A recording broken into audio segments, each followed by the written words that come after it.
Power, hypocrisy, and accountability. When worlds collide with allegations, there are moments in politics when the conversation has to shift away from party lines, away from ideology, away from the noise, and towards something much more serious accountability. Today, that conversation centers around Eric Swalwell, a man who built a part of his public identity on calling out misconduct, on standing with survivors, on demanding accountability for others, who is now facing multiple allegations of sexual misconduct himself. I'm 24 years old, and my generation has grown up hearing something over and over again that if something happens to you, you speak up, that your voice matters, that the truth matters. But there's something we don't say enough. That message feels very different depending on who you're speaking up against. Because when the person you're accusing is a powerful elected official, a member of Congress, someone with influence, connections, and national visibility, that's not just a difficult situation, that's a terrifying one. The allegations against Stalwell are serious. They involve multiple women. They include claims of misconduct and, in one case, alleged sexual assault. He has denied those allegations, and like anyone else, he is entitled to due process. But here's where this story becomes something more. This isn't just about allegations. This is about hypocrisy. Because Eric Stallwell didn't just serve in Congress. He positioned himself publicly as someone who stood on the side of victims. He made a statement. He took position. He criticized others forcefully over allegations of misconduct. He spoke about accountability as if they were non-negotiables, as if it were clear-cut, as if there was no gray area when it came to these kinds of accusations. And now, he is the one being accused. That's not just irony, that's a test. Because when you build your public identity around holding others accountable, you are setting a standard, a higher standard. When allegations are made against you, you don't get to step outside of the standard. You don't get to refine it. You don't get to ask for different set of rules.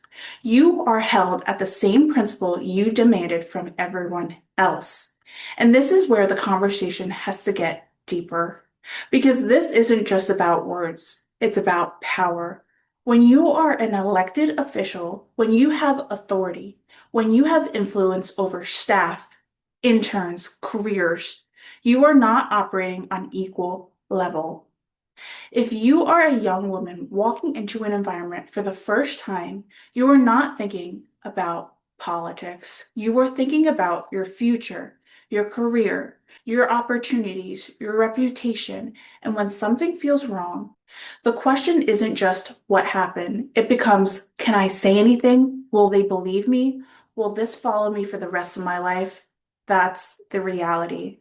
And now we're learning that concerns about Stalwell conduct may not have been entirely unknown in political circles, that people around him, allies, colleagues, may have seen warning signs. And if that's true, then this isn't just about one individual. It's about a system that protects power until the moment it cannot anymore. Because we've seen this pattern before. Concerns raised quietly, ignored quietly, managed quietly, until suddenly it's in the public. And everyone acts surprised. But the real question is, were they really surprised or did they just not act? And let's talk about something else, because this matters. Eric Swalwell has been one of the most vocal critics of the figure of Donald Trump on issues of alleged misconduct. He has made public statements. He has taken strong position. He has aligned himself with the message, believe survivors, demand accountability. And again, that matters because those words carry weight. So when similar types of allegations are made against him, this is no longer just a legal issue. It's a credibility crisis because the question becomes, do those standards apply equally or only when they're politically convenient? That's the moment we're in right now. There is an active investigation. The facts will be determined throughout the process, and that process matters. But accountability in public life doesn't wait for the verdict. It begins with consistency. It begins with integrity. It begins with whether the value you speak about publicly are the values you live in private. Because power doesn't just give you protection from scrutiny. If anything, it demands more of it. And if you ask the public for accountability, you don't get to walk away from it when it turns towards you. For Englebrook Independent News, I'm Haylee Ficuciello. This commentary reflects the perspective of the author. All allegations referenced remain unproven at the time of publication. Eric Swalwell has denied all allegations. Investigation are ongoing.